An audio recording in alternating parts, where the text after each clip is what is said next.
विकेंडला लोणावळ्याजवळच्या भुशी डॅमवर भिजणं असो, महाबळेश्वरच्या वेण्णा लेक जवळ धुक्याचा आनंद घेणं असो किंवा तामिनी घाटातील कोसळणारे धबधबे पाहणं असो, महाराष्ट्रातील प्रत्येकासाठी ही हक्काची पर्यटन स्थळं आहेत.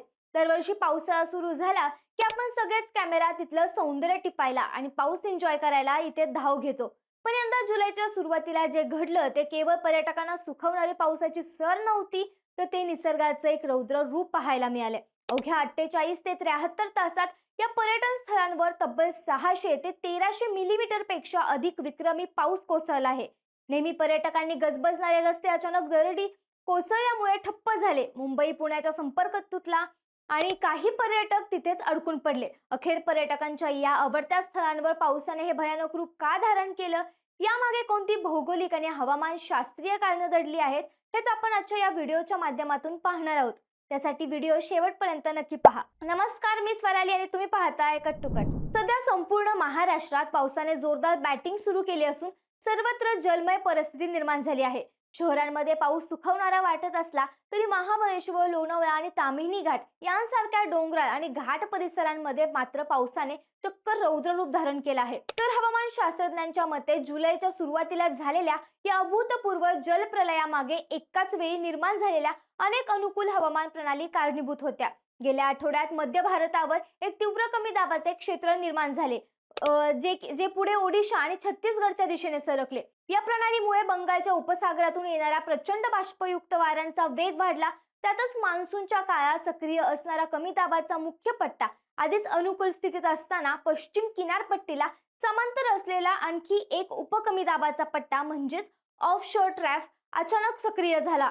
तेव्हा बंगालचा उपसागर आणि अरबी समुद्र या दोन्ही बाजूंनी आलेले प्रचंड बाष्पयुक्त वारे एकत्र आले. तेव्हा पश्चिम महाराष्ट्राच्या घाटमाथ्यावर जणू ढगफुटीसारखी अतिवृष्टी झाली.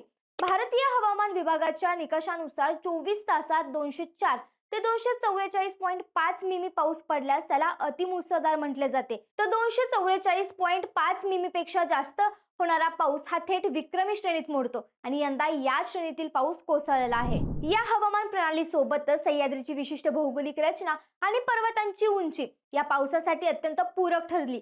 अरबी समुद्राकडून येणाऱ्या दमट आणि बाष्पाने भरलेल्या मान्सूनच्या वाऱ्याचा प्रथम सामना हा सह्याद्रीच्या उंच आणि सरळ कड्यांशी होतो. हे वारे पर्वताला धडकून वेगाने वर उचलले जातात आणि उंचीवरील थंड हवेमुळे त्याचे ढगात रूपांतर होऊन डोंगराच्या पश्चिमेकडील भागात म्हणजेच कोकण आणि घाटमाथ्यावर मुसळधार पाऊस पडतो, ज्याला हवामान शास्त्रज्ञान प्रतिरोधक पाऊस म्हटले जाते. म्हणूनच ठाणे, रायगड, रत्नागिरी, सिंधुदुर्ग या किनारी जिल्ह्यांसह पुणे, सातारा आणि कोल्हापूरच्या पश्चिम डोंगराळ भागात पावसाचा जोर नेहमीच सर्वाधिक असतो.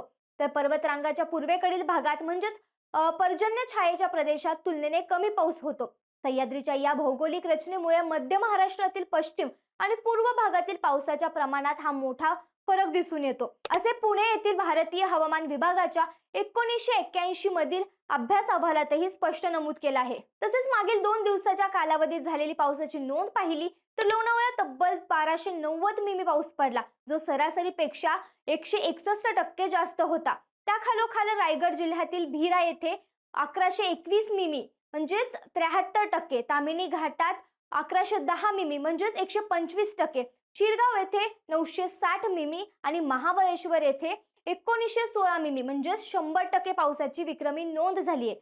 हवामान विभागाच्या ऐतिहासिक नोंदीनुसार यापूर्वी लोणावळ्यात 23 जुलै 1960 रोजी 24 तासात 578 मिमी आणि महाबळेश्वर येथे 130 वर्षापूर्वी म्हणजेच 20 जुलै 1896 रोजी 458 मिमी, तर भीरा येथे 24 जुलै 1981 रोजी एकाच दिवसात 713 मिमी पाऊस पडला होता. ताम्हिणी घाटात नियमित वेधशाळा नसली तरी उपलब्ध स्रोतांनुसार येथे 24 तासात 695 मिमी तर सलग 3 दिवसात 1155 मिमी पावसाची नोंद झाली आहे. आश्चर्याची बाब म्हणजे ताम्हिणी घाटात जुलै महिन्यातील पावसाची सरासरी ही 2658 मिमी इतकी आहे, जी चेरापुंजीच्या 2876 मिमी या सरासरी पावसाच्या अत्यंत जवळ आहे.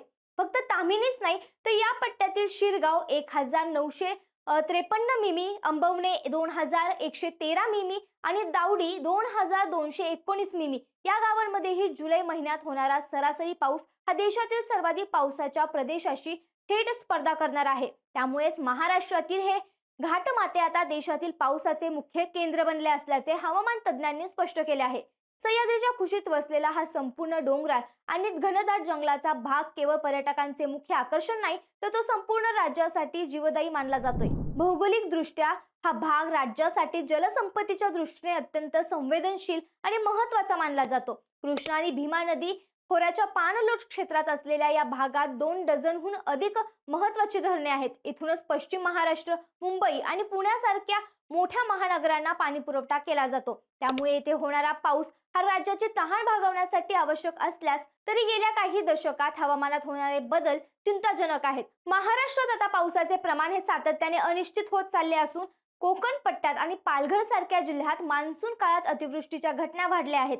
सर्वात गंभीर आणि चिंताजनक बाब म्हणजे नैऋत्य मान्सूनच्या काळात सलग 20 दिवसांपेक्षा जास्त काळ अतिवृष्टी होण्याच्या घटनांची नोंद आता महाराष्ट्रात वारंवार होत आहे. लोणावळा, महाबळेश्वर आणि तामिनी घाटात झालेला हा रेकॉर्ड ब्रेक पाऊस सह्याद्रीसाठी नवीन नसला तरी हवामान बदलांमुळे वाढलेली ही भयानक तीव्रता आणि अनिश्चितता भविष्यासाठी खूप मोठा धोक्याचा इशारा आहे. हा पाऊस जितका आपल्या धरणांसाठी अमृत आहे, तितकाच डोंगरावरील गावांसाठी तो शाप ठरू शकतो. त्यामुळे निसर्गाच्या या रौद्र रूपाचा केवळ थरार न अनुभवता सह्याद्रीच्या या संवेदनशील डोंगराळ भागांचे आणि पर्यावरणाचे रक्षण करणे ही आता आपल्या सर्वांची जबाबदारी ठरली आहे.